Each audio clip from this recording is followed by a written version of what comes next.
वसहबिही अजमईन अम्मा बाद फ़क़ाल अल्लाहु तबारक व तआला फ़ी किताबिहिल करीम वला तक़ूलू लिमन युक़तलु फ़ी सबीलिल्लाहि अमवात सदक़ल्लाहुल अज़ीम व सदक़ रसूलुहुन नबियुल अमीनुल मुख्तारुल करीम व नहनु अला ज़ालिका लमिनश शाहिदीन व शाकिरीन वल्हम्दुलिल्लाहि रब्बिल आलमीन। इंतहाई एहतराम व अक़ीदत मोहब्बत के साथ आक़ाए नामदार मदनी ताजदार मोहम्मद अरबी सल्लल्लाहु तआला अलैहि वसल्लम की मुक़द्दस बारगाह में मोहब्बत के साथ दुरूद पाक का हदिया पेश करें और पढ़ें। अल्लाहुम्मा सल्लि अला सय्यिदिना व मौलाना मुहम्मदिन मादिनिल जूदि वल करम व आलिहि व सहबिही व बारिक व सल्लिम सलातन व सलामन अलैका या रसूलल्लाह सल्लल्लाहु तआला अलैहि वसल्लम।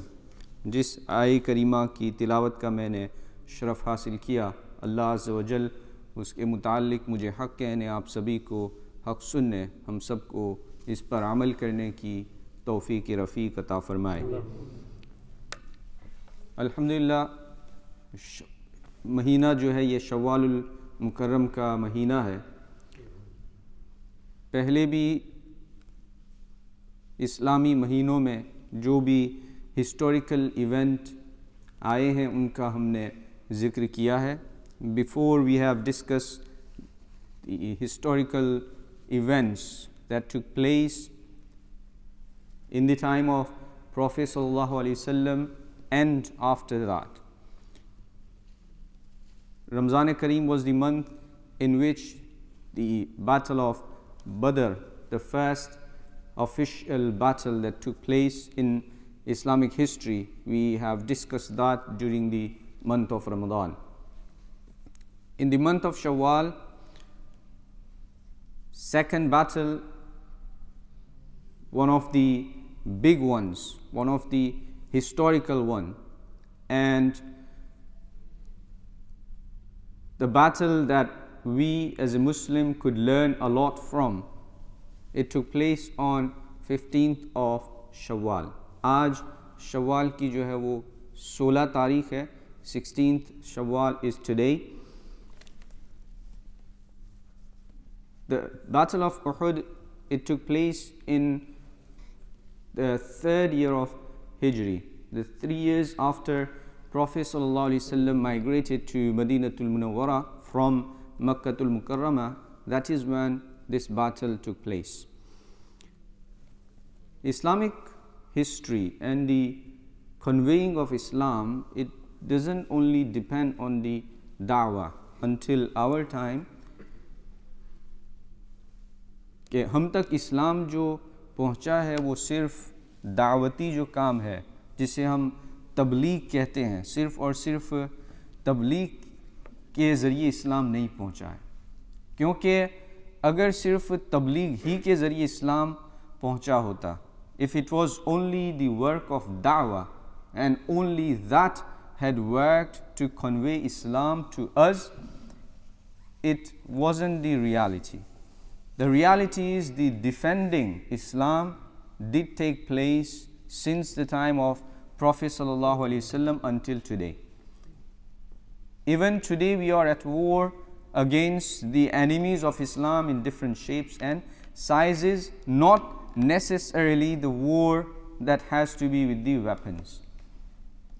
The war to destroy the Islamic teachings, the war to take the youth away from the Islamic teachings and the teachings of Prophet ﷺ is always there. As a parent, as a teacher, as an alim, as a preacher, there are many people in the society who are doing their duties to win this battle.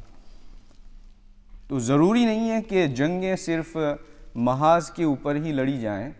वक्त के हिसाब से जंगों की शक्लें बदलती हैं, वक्त के हिसाब से जंगों के साजो सामान बदलते हैं।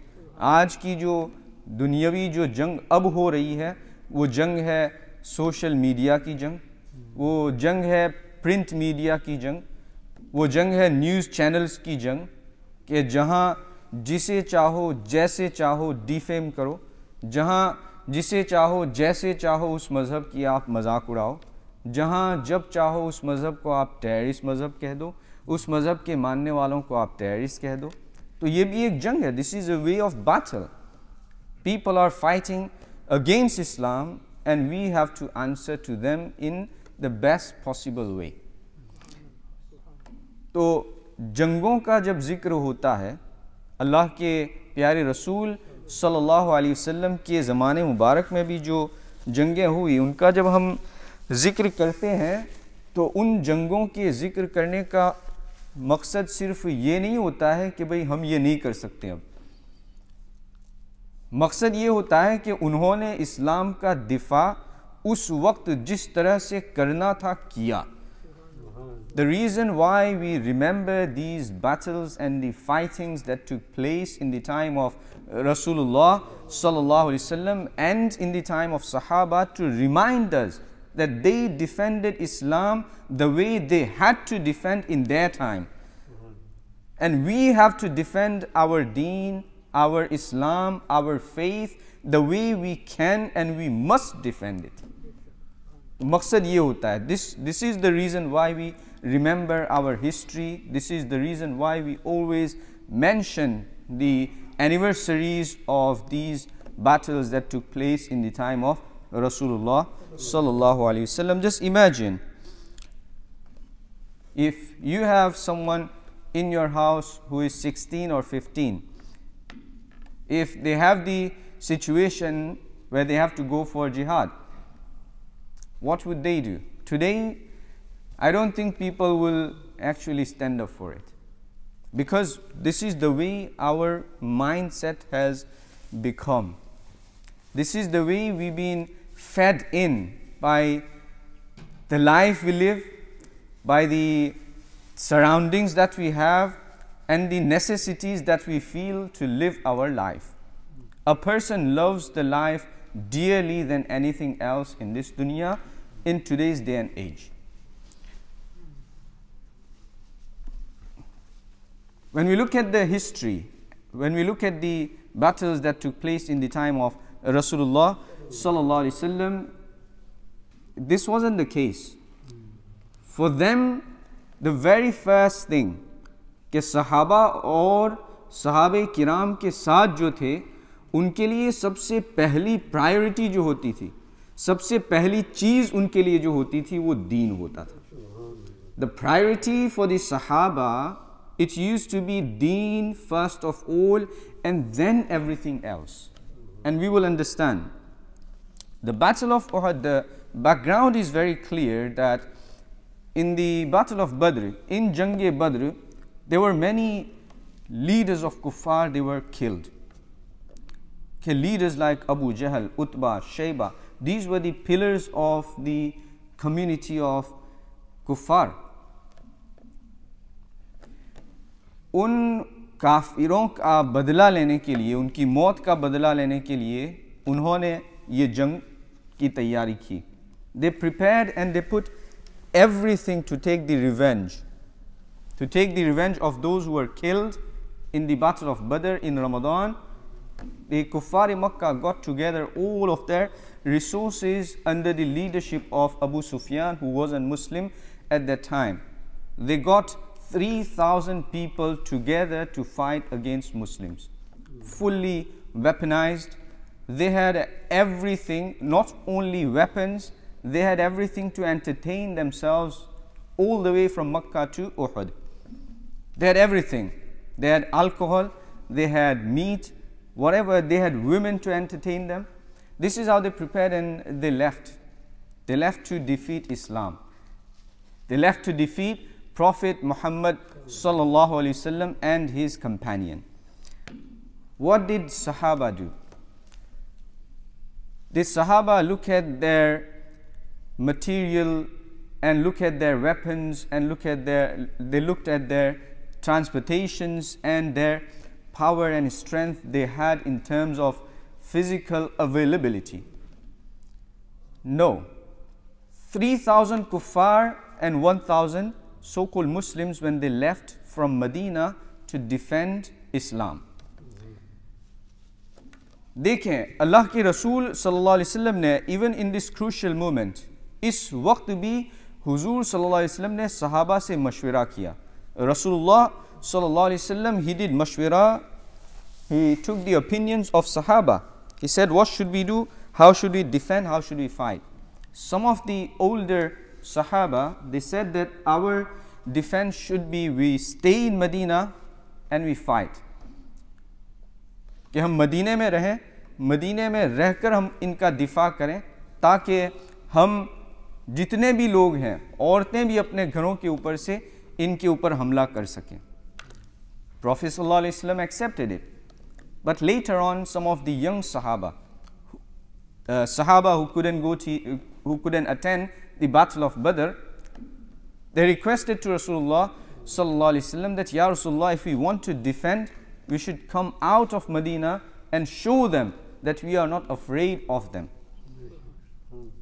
कि अगर हम दिफा करना चाहते हैं इस्लाम का, तो हम मदीने से बाहर निकलें, मैदान में जाकर उनको हम बताएं कि हम डरने वालों में से नहीं हैं. Rasulullah sallallahu alaihi wasallam liked that advice too, and he took it and he prepared himself. When he came out prepared, then the Sahaba had to prepare, and they were ready to do so. Among them, just like in the Battle of Badr, there were young Sahaba who wanted to attend, those who were 14, 16, but Rasulullah sallallahu alaihi wasallam prohibited them. Only one of those Sahabi, his name was Rafi ibn Khadij. Prophet gave him the permission. एक सहाबी थे जो young थे, लेकिन रसूलुल्लाह ने उनको इजाज़त दी कि तुम जंग में शरीक हो सकते हो, जंग उहद में. उसकी वजह क्या थी? उसकी वजह ये थी कि he was really good Archer, कि बेहतरीन वो तीर अंदाज थे. तो अल्लाह के रसूल ने उनको हुक्म दिया कि तुम तीर अंदाजी के लिए ठीक हो, आ जाओ. Now Sahaba, they loved Islam and Prophet of Islam more than their lives. Among those youngs who were rejected, there was a Sahabi, Hazrat Samura ibn Jundub. Now he said to Rasulullah sallallahu alaihi wasallam, Ya Rasulullah, you have given permission to Rabi ibn Khadij, Rafi ibn Khadij, who is young and who is similar to my age. If I defeat him in wrestling, would you give me the permission to? Look at the mindset they had. Look at what they felt about their life and Islam. क्या उनके लिए क्या अपनी ज़िंदगी सबसे महबूब थी या दीन का दिफा सबसे महबूब था? 16 years of age. इस यंग उम्र में जब बाप अपने बेटे को छोड़ नहीं सकता है, जब माँ अपने बेटों को अपने जिगर के टुकड़ों को अलग नहीं कर सकती है, उस वक्त एक सहाबी खड़े होकर उस यंग उम्र में हुजूर की बारगाह में अर्ज करते हैं कि या रसूलल्लाह, make some way, I want to join. And they did it and he won. And Hazrat Samura ibn Jundub radiyallahu ta'ala anhu, he was given the permission to join the army. This was the jazba. This was something that they had instilled in their hearts from the teachings of Rasulullah sallallahu alaihi wasallam, that they did not rely on how much and how many weapons they had. They did not rely on how many horses they had. They did not rely on what in terms of material they had to win the battle. What they relied on their heart and the connection of their heart to Allah subhanahu wa ta'ala. And they knew that who is the khairun nasirin? Allah subhanahu wa ta'ala. The best helper is not your sword. In today's day and age, the best helper is not your bombs and rockets. If you're relying on your rockets and bombs, you are wrong. The best helper is Allah subhanahu wa ta'ala. Rely on Allah subhanahu wa ta'ala, and then you can win whatever and wherever you want. This is what Jang-e Uhud was about, relying on Allah subhanahu wa ta'ala. And then they left. When they reached to certain maqam, certain place, among 1,000 people, there were 300 munafiqun. They came under the leadership of Abdullah ibn Ubay. कि ये जो 1000 लोग मदीने से चले थे इस्लाम के दिफा के नाम पर, उनमें से 300 मुनाफिकीन थे। मुनाफिक कौन होता है? मुनाफिक जिसका कुरान पाक में जिक्र है कि ज़माने नबूवत में मुनाफिक वो थे कि जिनकी ज़बानों पर कलमे थे, दिल में कुफ्र था, कि नबी के सामने नबी का कलमा, नबी के पीछे नबूवत वाली जमात के साथ नमाज, लेकिन अल्लाह के रसूल की पीठ के पीछे वो कुफ्र के दाई थे, वो कुफ्र के मानने वाले थे। That imagine today, you know, when you talk about someone who is talking ill about Prophet sallallahu alaihi wasallam and you say that he is wrong, and when you talk ill about the person who is talking ill about Rasulullah sallallahu alaihi wasallam, then many people have problem. They will tell you he prays kalima, he prays Quran. How can you say that about certain individual? Look at the munafiqun. In the time of Prophet sallallahu alaihi wasallam, what did they do? They prayed kalima in front of Rasulullah sallallahu alaihi wasallam. What else did they do? They prayed behind Rasulullah sallallahu alaihi wasallam. They attended Jummah in the gatherings of Rasulullah sallallahu alaihi wasallam, and yet this is how they deceived Islam and the Prophet of Islam. That he took his 300 people and he started going back to Medina. What was his excuse? His excuse was that the advice I gave, it was not accepted. The advice to remain in Medina and defend. Prophet ﷺ always took the advice of majority. What majority of the Sahaba and the experienced Sahaba said, he took that advice. And that's how he came out to Uhud to fight and defend Islam. तो मुनाफिक चाहे नबी के ज़माने में हो, चाहे इस ज़माने में हो, उनका ज़ाहिर बड़ा अच्छा होता है, लेकिन जब इस्लाम की बात आती है तो उनके पैर डगमगाने लगते हैं। तो अल्लाह के रसूल के जंग उहद के इस मौके पर भी उन्होंने यही किया। What was the effect on Muslims? Did the Muslims think that now we are 300 people short, okay, we are only 700 now, and we have to defeat the army of 3,000 fully weaponized people? Not for a moment. Every single Sahabi that came with Rasulullah sallallahu alaihi wasallam, they remained, none of them, they went and returned to Medina except those 300 munafiqun who never had the intention to remain with Rasulullah sallallahu alaihi wasallam and defend Islam. तो दूसरा दर्स हमें ये मिलता है कि ईमान साफ रखो, ईमान पाक रखो. When you become mu'min, there has to be transparency. If someone talks against Islam, stand up. If someone talks against Rasulullah sallallahu alaihi wasallam, stand up. And this is what we call the true iman and pure iman. If not, then there will be some nifaq, hypocrisy in it. देखें, जंग उहद eventually ended without any victory for any side. At the beginning, there was a time when Muslims were victorious. At the end, there was a time when Muslims took a great, heavy hit from the kuffar. What was the reason? They were winning and suddenly it turned around.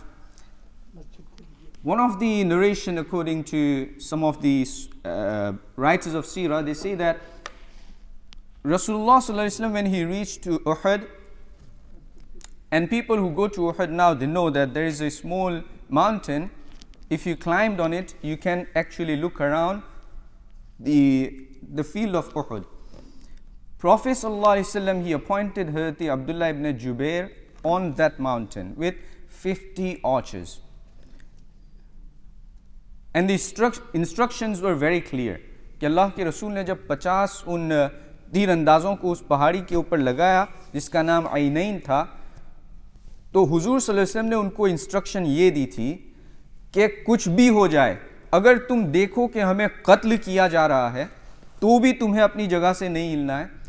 अगर तुम देखो कि हम जीत चुके हैं और माले गनीमत इकट्ठा कर रहे हैं तो भी वहां से तुम्हें उतरना नहीं है। The instruction that Rasulullah sallallahu alaihi wasallam gave to those 50 archers under the commandership of Hazrat Abdullah ibn Jubair radiyallahu ta'ala anhu, that you have to stay there. Whether you see us being killed, you don't come to help us. Whether you see us victorious and gathering the war booty, you don't come down to join us until you get the instruction from me. But when there was a time in the battle that Muslims were looking like they were victorious, that 40 people from that team, they started to come down. Hazrat Abdullah ibn Jubair radiyallahu ta'ala anhu, he reminded them that this is the command of Rasulullah sallallahu alaihi wasallam. You cannot do against it. But they thought that we are victorious now. We don't need to remain here to look after and watch the back of Muslims. And they came down.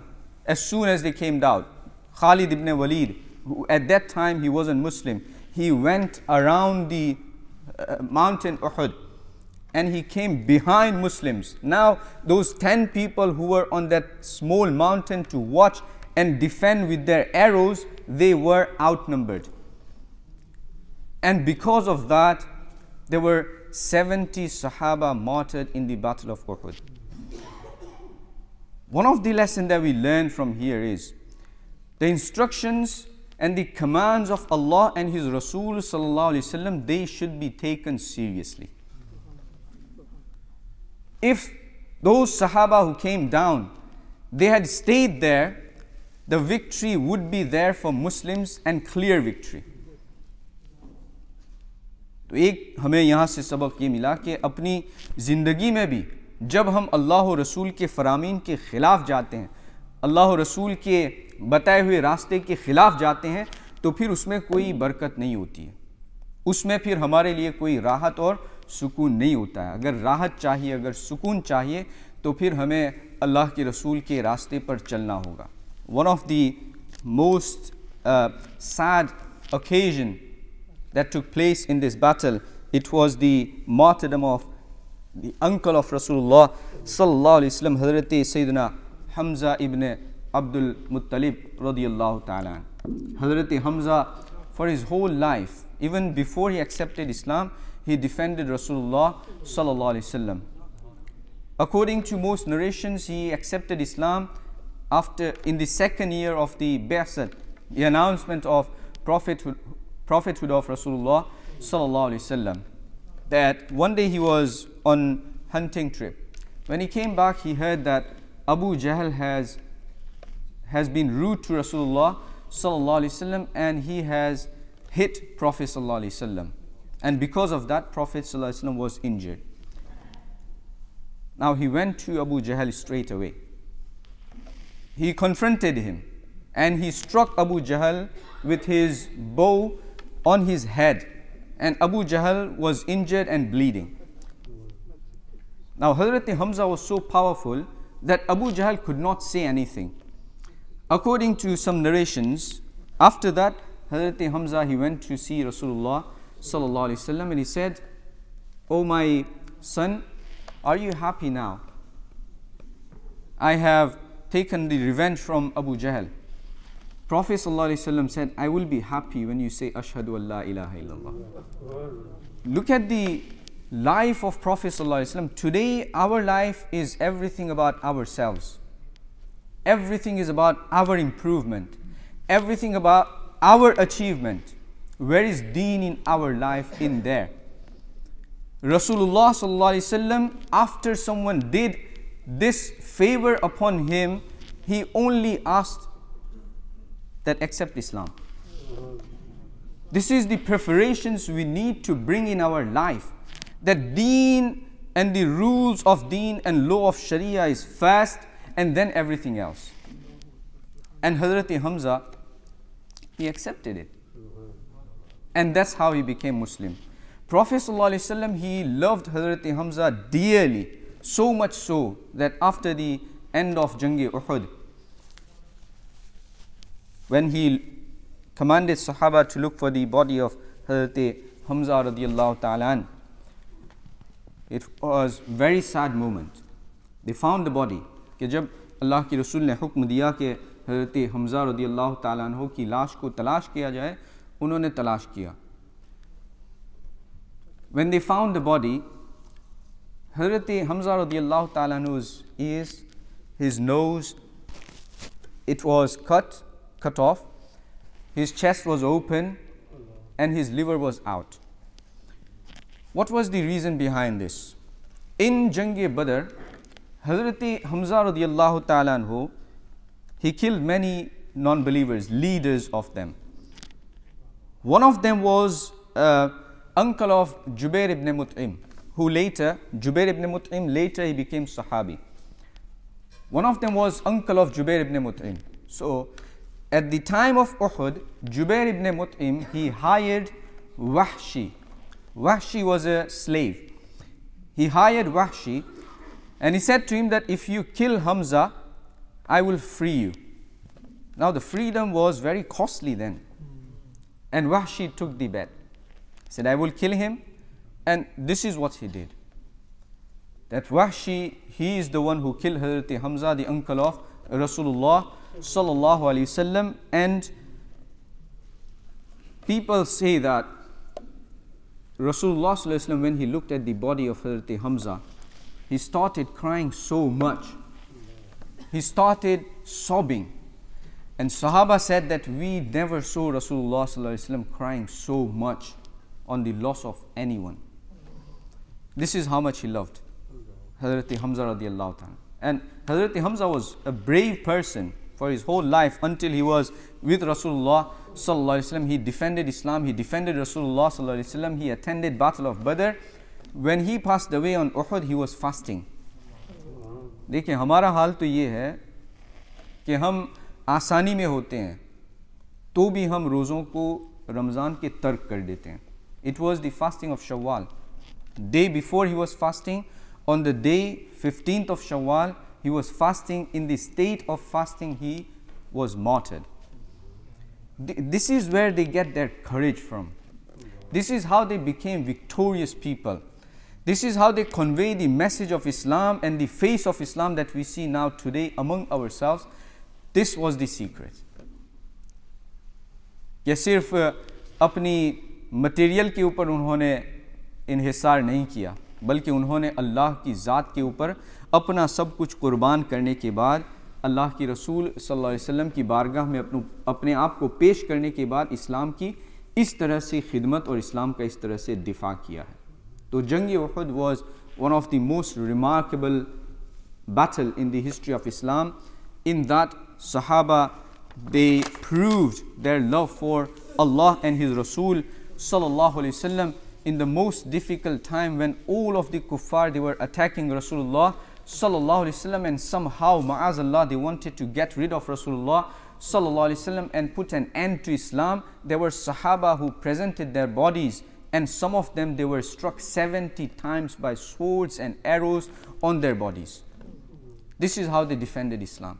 It wasn't so easy the way we pray kalima and the way we class ourselves Muslim and the way we announce ourselves as Muslims. It wasn't that easy in their time. They sacrificed everything for us, and for us to be Muslim the way we are now, we are in debt to those Sahaba, to those companions of Rasulullah sallallahu alaihi wasallam till our last breath. Allah tabarak wa ta'ala उनकी कब्रों पर अपनी अजीम तरीन बरकतों का, रहमतों का नुज़ूल फरमाए. Rasulullah sallallahu alaihi wasallam regularly used to visit the graves of those martyrs of Uhud, especially Hazrat Sayyidina Hamza radiyallahu ta'ala an. And it is sunnah of Rasulullah sallallahu alaihi wasallam that when you visit Medina, go and visit those shuhada of Uhud in the place where they are buried. Allah tabarak wa ta'ala हम सबको अमल की तौफीक अता फरमाए. वमा अलैना इल्लल बलाग. अस्सलामु अलैकुम.